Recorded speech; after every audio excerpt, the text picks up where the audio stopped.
علامہ صاحب سے سوال ہے کہ غیر نبی کے ساتھ علیہ السلام لکھنے کا کیا حکم ہے؟ ہمارے ائمہ کرام رضی اللہ تعالیٰ عنہم اجمعین فرماتے ہیں کہ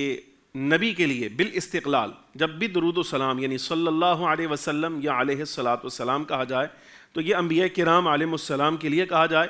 اور غیر نبی کے لیے جب یہ لفظ کہنا ہو تو پہلے انبیاء کرام علیہ السلام کا ذکر کر کے تو بالتبع یعنی ان کے تتبع میں پھر ان کا تذکرہ لایا جائے جو نبی نہیں ہے۔ مثال کے طور پہ ہم یوں کہیں صلی اللہ علیہ وآلہ وصحبہ وسلم،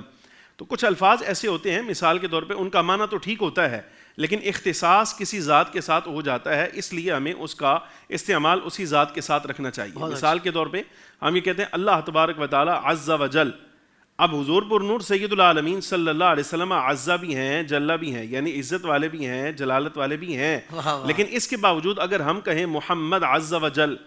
تو معنی غلط نکلے گا، سمجھ نہ آئے گا، باوجود اس کے کہ معنوی اعتبار سے ٹھیک ہے لیکن چونکہ اختصاص اللہ تبارک و تعالیٰ کے ساتھ ہو چکا لہذا سرکار کے ساتھ نہیں بولا جائے گا۔ تو ایسے ہی صلی اللہ علیہ وسلم جب کہا جاتا ہے تو یہ اختصاص انبیاء کے ساتھ ہے، لہذا غیر نبی کے ساتھ جب بھی بولا جائے تو اس صورت میں سلام بھی ہو صلات بھی ہو تو یہ انبیاء کرام علیہ السلام کے تتبع میں اور ان کی پیروی میں آنا چاہیے۔ سبحان اللہ۔ سوشل میڈیا پر اسلام کی صحیح تعلیمات جاننے کے لیے ابھی حافظ سائر قادری کا نیا YouTube channel Islamic digital studio subscribe کر لیں، اور ہاں نوٹیفیکیشن بیل آئیکن کو بھی پریس کر لیں تاکہ ہماری نئی ویڈیوز آپ تک بر وقت پہنچ سکے۔